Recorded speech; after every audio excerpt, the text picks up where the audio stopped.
ఈ వారం ఏపీ ప్రజలకు కూటమి ప్రభుత్వం ట్రూ అప్ ఛార్జీల నుంచి బిగ్ రిలీఫ్ ఇచ్చింది.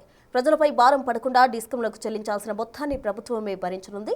రాష్ట్రంలోని అన్ని ఆలయాల్లో శ్రీవారి సేవకుల తరహా విధానాన్ని అవలంబించాలని సీఎం చంద్రబాబు అధికారులను ఆదేశించారు. ఆర్టీజీఎస్ నుంచి ప్రభుత్వ శాఖల పనితీరుపై రివ్యూ చేశారు. ఇక ప్రజల నుంచి వచ్చిన ఫిర్యాదులు, విజ్ఞప్తుల మేరకే జిల్లాలో మార్పులు, చేర్పులు చేశామని కేబినెట్ సమావేశంలో సీఎం చంద్రబాబు స్పష్టం చేశారు.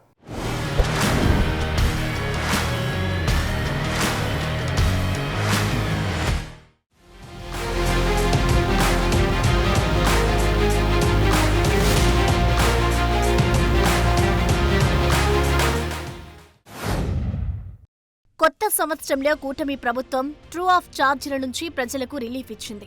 ఈ మేరకు డిస్కంలకు చెల్లించాల్సిన ట్రూ ఆఫ్ మొత్తాన్ని ప్రజలపై భారం పడకుండా ప్రభుత్వమే భరించాలని నిర్ణయించింది. ఈ మేరకు ఏపీఈఆర్సీకి లేఖ రాసింది.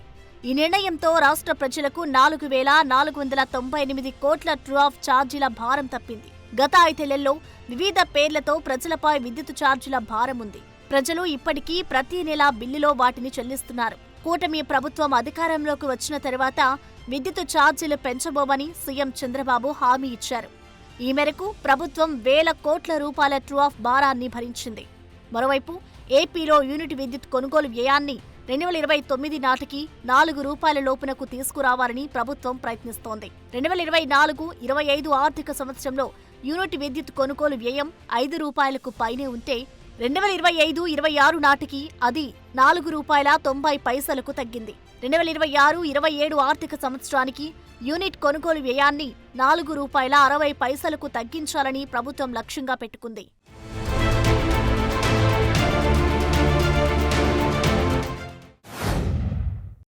అంబేద్కర్ కోనసీమ జిల్లా ద్రాక్షారామంలో గుర్తు తెలియని వ్యక్తులు శివలింగాన్ని ధ్వంసం చేసిన ఘటనపై సీఎం చంద్రబాబు నాయుడు ఆగ్రహం వ్యక్తం చేశారు.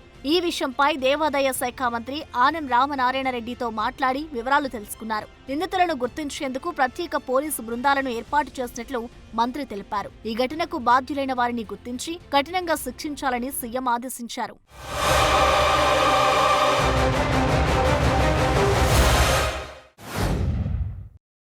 రాష్ట్రంలోని అన్ని దేవాలయాలు శ్రీవారి సేవకుల తరహా విధానాన్ని అవలంబించాలని ముఖ్యమంత్రి చంద్రబాబు నాయుడు దేవాదాయ శాఖ అధికారులను ఆదేశించారు.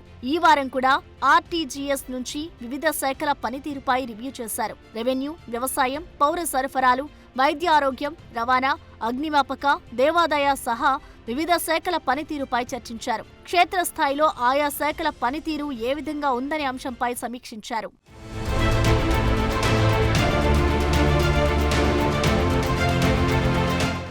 ముఖ్యమంత్రి చంద్రబాబు అధ్యక్షతన ఈ వారం జరిగిన కేబినెట్ సమావేశంలో 24 కీలక అంశాలకు ఆమోదం లభించింది. విశాఖలో ఆసుపత్రి నిర్మాణానికి భూమి కేటాయింపు, ప్రభుత్వ కార్యాలయాల్లో స్మార్ట్ మీటర్ల ఏర్పాటుకు గ్రీన్ సిగ్నల్ లభించింది. పెనుగొండను వాసవి పెనుగొండగా మార్చేందుకు కేబినెట్ ఆమోదం తెలిపింది. మార్కాపురం, గిద్దలూరు, కనిగిరి, ఎర్రగొండపాలెం కలిపి కొత్త జిల్లా ఏర్పాటు చేశారు. బనగానపల్లె అడ్డరోడ్డును డివిజన్లుగా ఏర్పాటు చేశారు.